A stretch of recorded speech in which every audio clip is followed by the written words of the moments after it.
അപ്പൊ ഈ സിനിമ നോക്കുകയാണെങ്കിൽ ഇതൊരു പക്ക കൊമേഴ്ഷ്യൽ പടം അല്ല അല്ലേ? പക്ക കൊമേഴ്ഷ്യൽ പടം അല്ല. അപ്പൊ ഇതിന്റെ പ്രൊഡ്യൂസറായിട്ട് കണക്ട് ചെയ്യുന്നത് എങ്ങനെയാണ്? അത് നവാസ്കായാണ് ശരിക്കും പറഞ്ഞാൽ പ്രൊഡ്യൂസറിലേക്ക് നമ്മൾ എത്തിക്കുന്നത്. കാരണം ഇങ്ങനെയുള്ള സിനിമകൾ ചെയ്യാൻ സാധിക്കുന്ന പ്രൊഡ്യൂസർമാർ മുമ്പിലേക്ക് തയ്യാറാവാത്ത ഒരു കാലഘട്ടമാണ്. അതെല്ലാവരും 10 രൂപ മുടക്കി കഴിഞ്ഞാൽ 50 രൂപ കിട്ടുമോ അല്ലെങ്കിൽ 100 കിട്ടുമോ എന്ന് ചിന്തിക്കുന്ന ആൾക്കാരാണ്. പക്ഷേ ഇതിൻ്റെ പ്രൊഡ്യൂസർ, കാരണം അത് നല്ല ചോദ്യം. കാരണം ഈ സിനിമയുടെ പ്രൊഡ്യൂസറെ കുറിച്ച് നന്നായിട്ട് പറയേണ്ട ഒരു കാര്യമാണ്. കാരണം ഇക്കാട് വലിയൊരു മനസ്സാണ് ഈ സിനിമ പൂർത്തിയായതും ഇന്നിപ്പോൾ യൂട്യൂബ് റിലീസ് ചെയ്ത് വരും. കാരണം സലീം മുതുവമ്മൽ എന്നാണ് പ്രൊഡ്യൂസറിൻ്റെ പേര്. പുള്ളി കൊടുങ്ങല്ലൂർക്കാരനാണെങ്കിൽ പുള്ളി ഒമാനിൽ സെറ്റിലാണ്. 40 വർഷമായിട്ട് ഒമാനിലുണ്ട് സലീക്ക.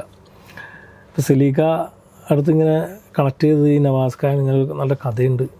അപ്പോൾ അത് സലീക്ക അങ്ങനെ പുള്ളി അവിടെ നിന്നിട്ട് പറഞ്ഞു, എന്നെ വിളിച്ചു, അവനത് കുഴപ്പമില്ലടാ, നമുക്കത് ചെയ്യാം, നല്ലതല്ലേ, നിങ്ങളൊക്കെ രക്ഷപ്പെട്ടെ, എനിക്ക് പൈസയല്ല പ്രശ്നം, ആ വിഷയം പറയേണ്ട ഒരു വിഷയമാണ്. അപ്പോൾ ആ സിനിമ എല്ലാവരും ജനങ്ങളിലേക്ക് എത്താൻ വേണ്ടി നമുക്കത് സിനിമ ചെയ്യാം. അങ്ങനെയാണ് സലീക്ക. അങ്ങനെ പുള്ളിയുടെ ഒരു സപ്പോർട്ട് കൊണ്ടാണ് നമ്മൾ ശരിക്കും സിനിമയിലേക്ക് നമ്മൾ ഇറങ്ങുന്നത്.